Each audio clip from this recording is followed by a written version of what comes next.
رات کے سناٹے میں ہر شے خاموش تھی۔ ایک روشنی غار ہرا میں اتری اور آسمان نے پہلی بار زمین سے کلام کیا۔ وہ لمحہ جس نے کائنات کا مقدر بدل دیا، جب ایک آواز گونجی، اقرا بسم ربک الذی خلق۔ بسم اللہ الرحمن الرحیم۔ السلام علیکم۔ رات کا دامن سیاہی سے بھرا ہوا تھا، چاند بادلوں کی اوٹ میں چھپ چکا تھا اور ستارے اپنی مدھم روشنی میں جیسے کسی راز کے منتظر تھے۔ ہوا نرم تھی مگر سنسان، گویا وہ بھی کسی عظیم لمحے کے انتظار میں خاموش تھی۔ پہاڑوں پر ایک ایسی گہری خاموشی چھائی ہوئی تھی، سانس کی آہٹ بھی گونج بن جاتی۔ یہ مکہ کی وہ رات تھی جس نے انسانیت کی تقدیر بدلنی تھی۔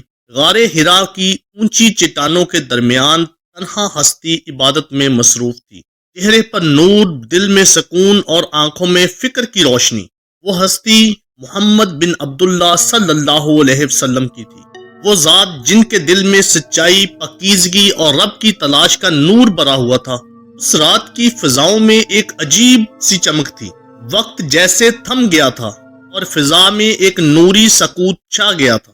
پھر اچانک غار کے اندر ایک روشنی اتری، ایسی روشنی جو آنکھوں سے نہیں بلکہ دل سے محسوس کی جا سکتی تھی۔ اس روشنی کے اندر ایک نوری ہستی جلوہ گر ہوئی۔ یہ جبریل علیہ السلام تھے، رب کے پیغام لانے والے۔ محمد صلی اللہ علیہ وسلم نے نگاہ اٹھائی اور وہ پہلی آواز سنی جس نے کائنات کی خاموشی کو توڑ دیا، اقرا بسم ربک الذی خلق، پڑھیے اپنے رب کے نام سے جس نے پیدا کیا۔ یہ زمین پر نازل ہونے والی پہلی وحی تھی، اور یہ وہ لمحہ تھا جب آسمان نے پہلی بار زمین سے گفتگو کی، جب خالق نے اپنی مخلوق کو علم اور ہدایت کے رستے پر بلایا۔ یہ وہ گھڑی تھی جب انسانیت کی جہالت کا پردہ چاک ہوا اور علم کا سورج طلوع ہونے لگا۔ محمد صلی اللہ علیہ وسلم کے دل میں نور بھر گیا۔ وہ جان گئے کہ یہ کوئی عام لمحہ نہیں بلکہ ایک نئے عہد کی ابتدا ہے۔ جبرائیل علیہ السلام کے یہ الفاظ زمین کے دل میں اتر گئے، پہاڑوں نے تسبیح کی، ہوا رک گئی اور فضا میں وحی کی خوشبو پھیل گئی۔ نبی صلی اللہ علیہ وسلم غار ہرا سے باہر نکلے، چاندنی ان کے قدموں کے ساتھ چلتی تھی۔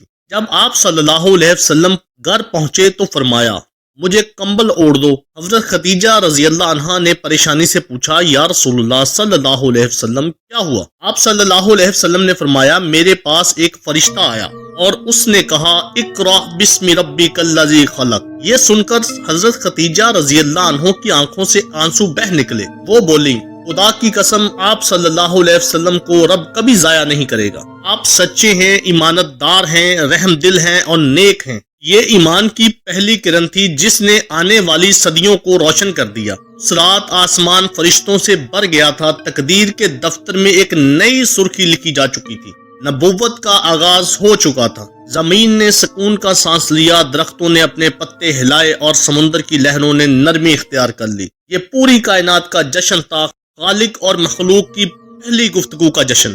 وقت گزرتا گیا، وحی نازل ہوتی رہی، قرآن مکمل ہوا اور وہی پہلی صدا ہر دل میں بسا دی گئی۔ آج بھی جب قرآن کی تلاوت ہوتی ہے تو وہی نوری لہجہ، وہی اقرا ہر مومن کے دل میں زندہ ہو جاتا ہے۔ یہ آواز صرف ایک پیغام نہیں بلکہ علم، روشنی اور ہدایت کی کنجی ہے۔ یہ وہ لمحہ ہے جس نے جہالت کو مٹا کر علم کا چراغ جلایا۔ جب بھی کوئی دل قرآن پڑھتا ہے تو اس کے اندر وہی آواز گونجتی ہے، اقرا بسم ربک الذی خلق۔ یہ وہ آواز ہے جو قیامت تک خاموش نہیں ہوگی۔ سلام ہو اس نبی صلی اللہ علیہ وسلم پر جن کے دل پر پہلی وحی نازل ہوئی۔ سلام ہو اس لمحے پر جس نے انسانیت کو خدا سے جوڑ دیا، اور سلام ہو اس آواز پر جو آج بھی فضاؤں میں زندہ ہے، اقرا اقرا اقرا۔ ہم امید کرتے ہیں کہ ویڈیو آپ کو پسند آئی ہوگی۔ مزید ایسی ہی ویڈیو کے لیے ہمارے چینل کو سبسکرائب کر لیں۔ شکریہ۔